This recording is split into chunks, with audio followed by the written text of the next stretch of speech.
ඔයාලව අද දවසේත් ගොඩාක් ආදරෙන් පිළිගන්නවා මගේ YouTube channel එකට. ඉතින් සූදානම් වෙන්නේ හෙට දවසට අදාළව මඟ පෙන්වීම. හෙට දවසේ මොකද වෙන්නේ? මොනවද දිව්‍යමය ශක්තියින් ලබා දෙන මඟ සලකුණු? විශේෂ දේවල් සිද්ධ වෙන්න තියෙනවද? ඔය විදිහට අපි බලමු හෙට දවසේ මොකද වෙන්නේ කියලා. ඉතින් ඉෂ්ට දේවතා මඟ පෙන්වීම තමයි ලබා ගන්න හදන්නේ. බලමු. පළවෙනි පා කාඩ් එකම තෝරගමුකෝ. හෙට දවස ඔන්න ඔයාලට යම්කිසි තෝරා ගැනීමක් සමහර විට මේ දවස්වල වෙන්න තියෙන දේවල් එක්ක බලපුවාම හෙට දවසේ විශේෂ දෙයක් සිද්ධ වෙන්න නියමිතයි. ඒක සමහර විට කොටසකට වෙන්න පුළුවන්. ඔයාලට ලැබෙන යම් තීරණ අනුව යම්කිසි තෝරා ගැනීමක් කරන්න සිද්ධ වෙයි. හරි. ඒක ඔයාගේ ජීවිතේට ගොඩාක් බලපාන දෙයක් වෙන්න පුළුවන්. ඒ ගන්න යන තීරණය නිසා ගොඩාක් දුරට ඔයාගේ ජීවිතයේ සමබරතාවය කියන එකට අභියෝගයක් එල්ල වෙන්නත් පුළුවන්. මම ඒක මේ විදිහට කියන්නම්. ඔයා යම්කිසි රැකියාවක් සඳහා යනවා. හරිද?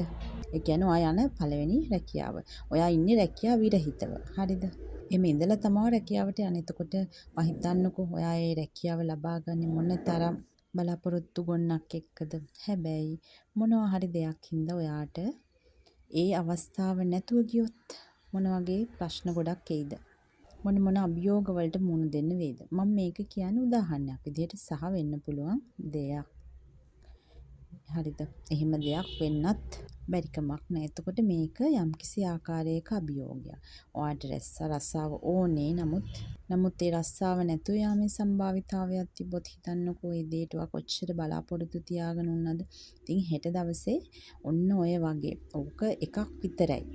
ඒ වගේ දේවල් සමහර විට වෙන්න පුළුවන්. හැබැයි ඒ දේවල් වළක්ව ගන්න නම් ඔයා ඔයාගේ බුද්ධිය පාවිච්චි කරන්න සහ ඔයාගේ කල්පනා ශක්තිය අනිවාර්යෙන් වැඩි වශයෙන් ඒ සඳහා යොදවන්න. ඔයා කරන කියන කටයුතු ගැන අවබෝධයෙන් ඔයා ඉන්න ඕනේ.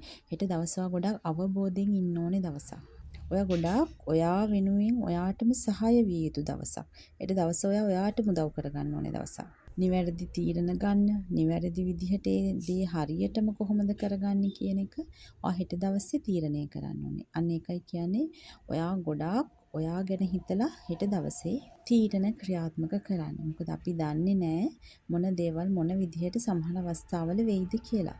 ඒ නිසා ඔයා හෙට දවසේ අනිවාර්යෙන් ශක්තිමත් වෙන්න කියලා ඔන්න ආකෙන්ජල් මයිකල් පණිවිඩ ලබා දෙනවා. හෙට දවසේ ශක්තිමත් වෙන්න ඕනේ. නිවැරදි තීන්දුව ගන්න ඔයා අනිවාර්යෙන් ශක්තිමත් වෙන්න ඕනේ. ඔයාගේ ඉෂ්ට දේවතාවන් වහන්සේ හෙට දවසේ ඔයාගේ හෙවණැල්ල වගේ ඉන්නවා කියලා ඔන්න පණිවිඩ දෙනවා. මොකද හෙට දවස කියන්නේ ඔයාට විශේෂයෙන් ඉෂ්ට දේවතා ආශිර්වාදය ලැබෙන සහ ඉෂ්ට දේවතාවන් වහන්සේලාගේ උපකාර ලැබෙන දවස. හෙට දවසේ ඔයාට ජීවිතේ ගොඩක් දේවල් සාර්ථක කරගන්න ඔයාට ශක්තිමත් වෙන්න ඕන ඉෂ්ට දේවතාවන් වහන්සේලා මඟ පෙන්වනවා.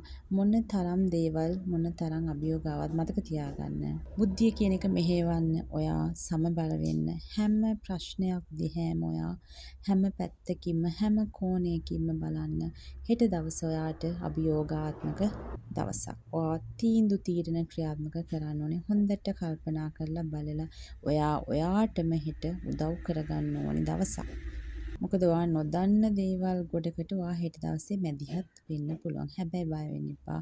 හෙට දවසේ ඔයා ශක්තිමත් වෙන්න සහ ඔයාට ඉෂ්ට දේවතා මඟ පෙන්වීම හෙට දවස් ආරම්භයේ ඉඳලම ලැබෙනවා. මම කලින් කිව්වා වගේ ඔයාට හෙට දවසේ ඔයාගේ හෙවණැල්ල වගේ ඉෂ්ට දේවතා මඟ පෙන්වීම ලැබෙනවා. හරි. අපි යමු තව කාඩ්පත් කියවීමකට හෙට දවස. මෙතන. මේ කාඩ්පත. හෙට දවසේ ඔයා ශක්තිමත් වෙන්න ඕනේ. ඔයා විසින් ඔය ශක්තිමත් භාවය හෙට දවස පුරාම අනිවාර්යයෙන් රඳවා තබා ගන්න ඕනේ. මොකද ඔයාට අවශ්‍ය කරන තීරණ ගන්න නම් ඔයාට නිදහස කියන එක තියෙන්න ඕනේ. ඉතින් හෙට දවසේ ඔයාට ලැබෙන ශක්තියත් එක්ක හෙට දවසේ ඔයාට අවශ්‍ය කරන තීරණ ගන්න අවශ්‍ය නිදහසත් ඔයාට ලැබේවි. හෙට දවසේ ගන්න ඒ තීරණ නිසාම ඔයාගේ ජීවිතේ ලොකු වගකීම් සමුදායක් සමහර විට ඔයාගේ ජීවිතයෙන් බැහැර වෙන්න පුළුවන්. ඒ කියන්නේ මේ දේවල් ඔයාට අයිති දේවල් නෙමෙයි. සමහර විට ඔයා රාජකාරී කරන තැන පරිබාහිර කෙනෙක් ඔයාට බලෙන් දුන්නු වගකීම් වගේ දේවල්. ඒ කියන්නේ ඔයාට අයිති නැති දේවල්. අන්න ඒ වගේ දේවල් හෙට දවසේ ඔයාගෙන් ඉවත් වීමක් සිද්ධ වෙන්න පුළුවන්. ඒ නිසා ඔයා හෙට ගන්න තීරණ ඔයාගේ ජීවිතයේ නිදහස වෙනුවෙන් ගොඩාක් වැදගත් වෙනවා කියලා ඔන්න ඉෂ්ට දේවතාවන් වහන්සේලා පණිවිඩ දෙනවා.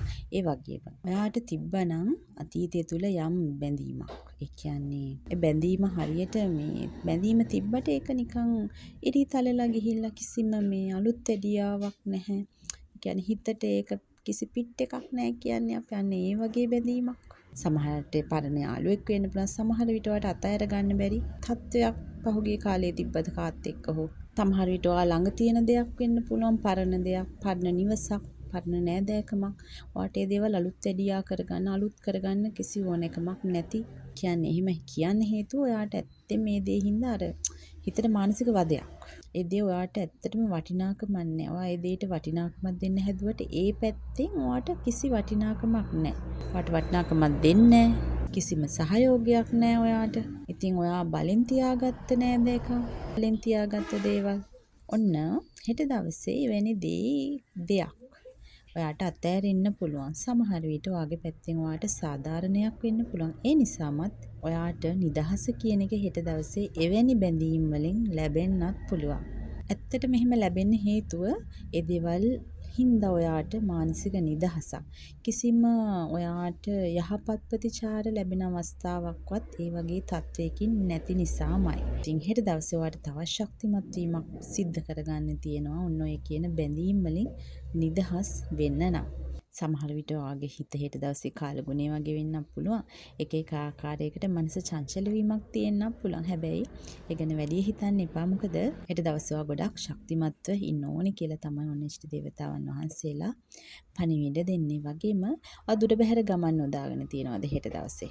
ඒ කියන්නේ මේක සමහර විට ඔයා කලින් සැලසුම් නොකළ දෙයක් වෙන්න පුළුවන්. සමහරට හෙට උදේවරුේ හදිස්සිය වැටෙන්න පුළුවන්. ඔයාට දුර බැහැර ගමනක්. ඉතින් මේ වගේ දේවල් වලටත් ඔන්න හෙට දවසේ සූදානම් වෙලා ඉන්න අනිවාර්යෙන්. හරි. අපි බලමු තව කාටවත් කියවීමක්. මේක ගම්බල. හරි. හෙට දවසේ ඔන්න ඔයාට ආකෙන්ජල් මයිකල් ශක්තිමත් භාවය දවස පුරාවටම ලබා දෙනවා. හරිද? ඔන්න ඔයා කරන කියන කටයුතු ගැන ඔයා අනිවාර්යෙන් විශ්වාසවන්ත වෙන්න ඕනේ. මොකද හෙට දවසේ මෙතන ඉන්න බොහෝ දෙනෙක් ඉන්නවා මේ අධ්‍යාත්මික කටයුතු සම්බන්ධයෙන් කටයුතු කරන. හෙට දවස ඔයාලට විශේෂ දවසක් වෙනවානේ. සමහර විට හෙට දවස බදාදා කෙමුර දවසක් හින්දා දන්නෙත් නැහැ. ඒ වගේ දේවල් වලටත් අදාළ වෙන්න පුළුවන්. ඒ වගේ නැතත් හෙට දවස ගොඩක් දුරට ආධ්‍යාත්මික කටයුතු කෙරෙහි ඔන්න වැඩි නැඹුරුතාවයකින් වැඩි කැමැත්තකින් කටයුතු කරන දවසක් වෙන්නත් පුළුවන් කියලා ආකින්ජ මයිකල් ඇතුළු ඉෂ්ට දේවදූතයන් පණිවිඩ ලබා දෙනවා. ඒ වගේම හෙට දවසේ ඔයාට තියෙන සියලු වැඩපිළිවෙල් ඔයාලා නිසි ක්‍රමවේදයකට අනුව කරන්න. ඒකේ පොඩි හේතුවක් තියෙනවා එහෙම කරන්න. මොකද හෙට දවස් වල ගොඩක් ශක්තිමත් වෙන්න ඕනේ දවසක්නේ. ඔයාලා හෙට දවස ඇතුළත කරන කියන සියලු කටයුතු පිළිවෙලක් වුණොත් හෙට දවස ඔයාලට අවසන් කරන්න වෙන ඔයාලා හිතන්නේව නැති තරම් ලොකු සතුටකින්. ඒක ඔයාලගේ හිතේ නිදහස, මානසික සතුට, ප්‍රීතිය කියන එක හෙට දවස අවසාන ඔයාලට හිතන්නේව නැති තරම් ඔයාලගේ මනසට දැනෙන්න පුළුවන්. අනිවාර්යෙන් හෙට දවස ලස්සනට අවසන් කරන්න නම් ඔන්න හෙට දවසේ වැඩපිළිවෙල ඔයාලා පිළිවෙල ලැයිස්තුගත කරන්න අනිවාර්යයෙන් කියලා ඉෂ්ට දේවතාවන් වහන්සේලා මඟ පෙන්වීමක් ලබා දෙනවා. ඒක මං කියවනේ විශේෂ කාරණයක් නිසා කියලා. ඒ කාරණේ වලට දවස් අවසානයේ මුළු හදවතටම දැනෙන දෙයක් වේවි. මේක ආකින්ජ මයිකල් ගෙන තවත් මඟ පෙන්වීමක්.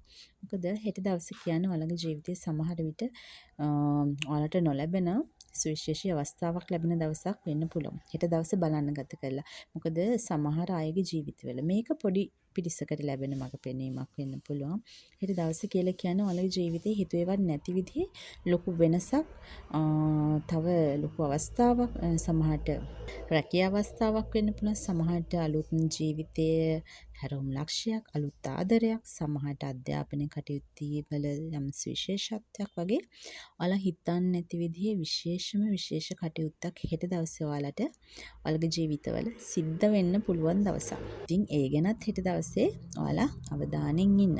හරි. අපි බලමු අවසන් කාඩ් පතක්. මෙන්න මේක. ඔයාලා දන්නවද? හෙට දවසේ ගන්න තීරණ අවසානයේ මොකක් හරහාද යන්නේ කියලා. මම කියවනේ හෙට දවසේ විශේෂ දේවල් සිද්ධ වෙනවා කියලා. මෙන්න මේ දේ තමයි ඔයාලට ලැබෙන්නේ. හෙට දවසේ මෙන්න මේ කියන ජීවිතේ සමුද්දිය. ඔයාලා හිතුවේ නැති විදිහේ ප්‍රීතියකින් ඔයාලට හෙට දවස අවසන් කරන්න පුළුවන්. සමහර විට සමහර අයට උදෑසන කාලේ ඉඳලා මේ දේවල් යම්කිසි ආකාරයකට සිද්ධ වෙන බවක් තේරෙන්නත් පුළුවන්. මොකද ජීවිතයේ යම් තීරණ තීන්දුව ගනිදි ශක්තිමත්ව. ඔයාලා ඉෂ්ට දේවතාවුන් වහන්සේලා ඔයාලා ළඟත් ඉන්නවනම් එයා හෙවණැල්ල වගේ හෙට දවසේ ඔයාලා ළඟ ඉඳන් ඔයාලට යම් තීන්දුව తీරන ගන්න මඟ පෙන්වනවා නම් හෙට දවසේ ඔයාලා ශක්තිමත්ව පටන් ගන්න ශක්තිමත්ව අවසන් කරනවා නම් හිතා ගන්නකො හෙට දවස කොච්චරනම් සතුටුදායක දවසක්ද. ඉතින් ඔන්න හෙට දවසේ ඔයාලා අවසන් මොහොත එහෙම නැත්නම් අපි ගෙවාගෙන යන හෙට දවසේ ඉඳලා ඉදිරිය ඔයාලා හරිම ලස්සනට අවසන් කරන සතියක් වෙන්න පුළුවන් මේ සතිය. මොකද ජූනි මාසය ඔයාලට සමෘද්ධිමත් බව උපරිම නෙලා ගන්න පුළුවන් මාසය සහ ඔයාලගේ ජීවිතවල හැරවුම් ලක්ෂයන් සිද්ධ වෙන මාසය. ඒ වගේම හෙට දවසේ කියන්නේ ඔයාලගේ ජීවිතවල සමෘද්ධිමත් බවට හොඳ හැරවුම් ලක්ෂයක් හම්බ වෙන දවසක් වෙන්න පුළුවන්. ගොඩක් අයගේ ජීවිතවල බලාපොරොත්තු මේ වෙද්දි ඉෂ්ට වෙලා තියෙනවා. සමහර අයගේ බලාපොරොත්තු ඉෂ්ට වෙන්න ඕන මෙන්න තියෙනවා. තවත් පුංචි බලාපොරොත්තු කීපයක් මේ වෙද්දි ඉෂ්ට වෙමින් තියෙනවා කියලා ඔන්න ඉෂ්ට දේවතාවුන් වහන්සේලා හරිම ආදරේ වගේම සතුටින් ඔයාලට මඟ පෙන්වනවා. ඔයාලා දන්නවා ඔයාලගේ ජීවිතවල ඉෂ්ට වුණ බලාපොරොත්තු මොනවද සහ ඉෂ්ට වෙමින් තියෙන බලාපොරොත්තු මොනවද සහ ඉදිරියේ ඉෂ්ට වෙන්න තියෙන බලාපොරොත්තු මොනවද? ඔයාලා ගොඩක් අය ඒ සම්බන්ධයෙන් ලෑස්තිගත කරලා ඇති. මෙන්න මේ දේවල් තමයි ඉෂ්ට වුනේ මේ මාසේ. සහ මේ වෙද්දි මෙන්න මේ දේවල් බලාපොරොත්තු ඉෂ්ට වෙමින් යනවා. ඒ වගේම තව පුංචි බලාපොරොත්තු කිහිපයක් ඉෂ්ට වෙන්න තියෙනවා. මොකද අවුරුදු දවසක් නැහැනේ. ඒ වගේ. ඒ වගේම තව බොහෝ දෙනෙක්ට කියන්න තියෙන දෙයක් තමයි ඔයාලගේ බලාපොරොත්තු වලට ඉෂ්ට වෙන්න තව පොඩි කාලයක් දෙන්න. තව සමහර බලාපොරොත්තු තියෙනවා තව පොඩක් හැංගිලා තියෙන්නේ. ඒ වලට කාලය අවශ්‍යයි. ඉතින් ඒ කාලේ බොහොම ඉක්මනට ඔයාලා කරා ළඟා වෙනවා. ඉතින් හෙට ඉඳන් ඉදිරියට වගේ මෙන්න මේ කියන බලාපොරොත්තු ටික ඔයාලගේ ජීවිතවල හරි අපූර්වවට ඉෂ්ට වෙනවා. ගොඩක් දේවල් වලට කාලය කියන්නේ හොඳ විසඳුමක් කියලා ඔන්න මේ වෙලාවේ ඉෂ්ට දේවතාවුන් වහන්සේලා ඔයාලට ආදරණීය මඟ පෙන්වීමක් ලබා දෙනවා. හෙට ජීවිතයේ සුවිශේෂී දේවල් සිද්ධ වේවි. ඉදිරියටත් සුවිශේෂී දේවල් සිද්ධ වේවි. මොකද මේ අවුරුදු අවසානය කියන්නේ ජීවිතවල හරි වෙනස්කම් සිදුවන කාල සීමාවක්. අවුරුදු ආරම්භය වල පටන් ගත්තා නම් යම් දේවල් මෙන්න මේ විදිහට අවසන් කරන්න ඕනේ කියලා ඔන්න මේ මාසයේ අවසන ජූලි මාසයේ ඉඳලා ගොඩාක් දේවල් වෙනස් වීම පටන් ගන්නවා. මම එහෙම කියනවා. වෙනස් වීම ආරම්භ වෙනවා. ඒක ජීවිතේ ගොඩක් අයට සුබදායී විදිහට ඒ දේ සිද්ධ වෙනවා. ඉතින් මේක අහන ඔයාලගේ ජීවිතවල ඔයාලා හිතන්නේ නැති විදිහේ ගොඩාක් හොඳ දේවල් සිද්ධ වීම ආරම්භ වෙලා තියෙනවා. ඒක ඔයාලා දන්නේ නැහැ මොන විදිහට වේද කියලා. හැබැයි ඔයාලා මේක අහන බලන හැමෝගෙම ජීවිතවල ගොඩක් දේවල් මේ අවුරුදු අන්තිම මාස 6 තුල ඔයාලා හිතන්නේ නැති විදිහට වෙනස් වීම සිද්ධ වෙනවා. ඔයාලා බොහොම කෘතගුණ දන්න අය. ඔයාලා බොහොම ස්තුතිපූර්වක අය. ඔයාලා බොහොම ආගමට දහමට ලැබිය අය. ඔයාලා ගොඩාක් උතුම් මනුස්සකම් දන්න අය. ඉතින් ඔයාලා හැමෝටම හොඳට හරියන්න ඕනේ. ඔයාලා හැමෝටම ජයම වෙන්න ඕනේ. ඉතින් මේ මඟ පේන ලබාගත් ඔයාලා හැමෝටම මම හැමදාමත් වගේ ඉතින් අදත් ගොඩාක් ස්තුතිවන්ත වෙනවා.